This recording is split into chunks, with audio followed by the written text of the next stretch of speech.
Hello and welcome अस्सलाम वालेकुम दोस्तों आज छ परन Urdu literature 4th semester Amik परो इस कह अहम क्वेश्चन यम एग्जामस मजन 100% श्योरिटी के साथ आसन यमुक गोडनिक क्वेश्चन छ मजमून निगारी की तारीफ मजमून युस छ मजमून छ अक अहम हिस्से कमे उर्दू नसरुक यह छ ऐसे ज़रूरी परन अमिक कह पार्ट्स छ अमिक कह हिस्स छ तिम त परन क्या आज के आसन वर्डिंग ठीक युस उर्दू लिटरेचर अत 24 मार्क्स मिनिमम मार्क्स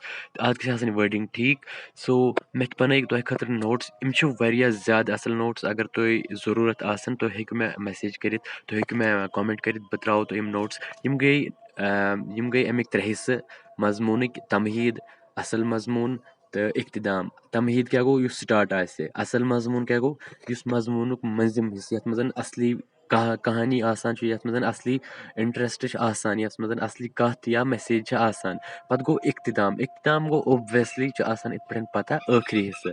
इख्तिदाम गो मजमूनुक आखिरी हिस्से अत मजन क्या क्या छ यिवान वन अत मज छ मजमून खत्म करने तो पको नेक्स्ट क्वेश्चन कुन सर सैयद अहमद खान उस मजमूनी हुंद यम शुरुआत कर सो सर सैयद अहमद खान यम गई अम सं कह तारीफ इत लेखुन तुह वोनो मे गोडे कि वर्डिंग गस आसन ठीक यम मिसप्रिंट आसन अकिस जाय त नोटस अगर तुह जरूरत आसन तुह हेकु मे कमेंट करित या नंबर मेनिस मैसेज करित व्हाट्सएपस पे अदबी तारीफ सर सैयद अहमद खान यम त जरूरी सर सैयद अहमद खान युस अत मज अम सुंद हालात जिंदगी अम सुंद तजुर्बात सोरे परन अम ब्रोह पको इंशाया की तारीफ इंशाया निगारी यह ज़्यादा ज़रूरी इंशाया निगारी सनफ उर्दू अंग्रेज़ी से आई है या उर्दू अंग्रेज़ी पे इंशाया का मफहूम और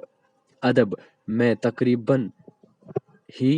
अंग्रेज़ी जो ऐसे वनान इंशाया मजमून निगारी का वो जो है जिसमें मुसनिफ अपनी ज़ाती अत मजन मुसनिफ युस लेखन वोल सह पन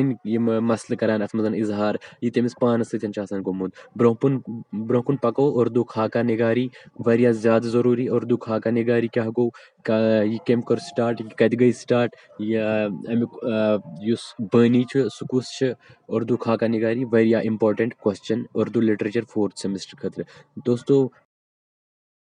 दोस्तों गोड मे गुजारिश मेहरबानी करियो चैनल सब्सक्राइब बे करियो शेयर ताकि बत हेको ग्रो करित बह बनाहो असल असल वीडियो तो बत करहो थोड़ा सा अत मजन क्या मे वारिया शौक यूट्यूबस पे परनावनुक वारिया शौक गोड पे सो प्लीज सब्सक्राइब करियो सो नेक्स्ट क्वेश्चन उर्दू शायरी में तंजो मज़ाया उर्दू शायरी मज तंजो मज़ाया लकुट क्वेश्चन आसान तंजो मज़ायुक मतलब समझ तरह कि तंज गो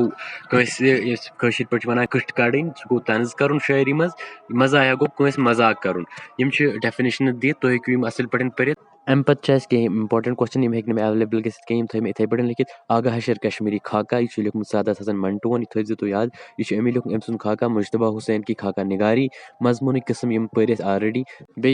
कह मोहम्मद हुसैन आज़ादी अम सद खाक इहंद कह नाव चोरन हिंद नाव आब हयात कैसोल हिंद सारे ईरान दरबारी अकबर यम बाकी शुक्रिया वीडियो वुचन खतर थैंक यू सो मच।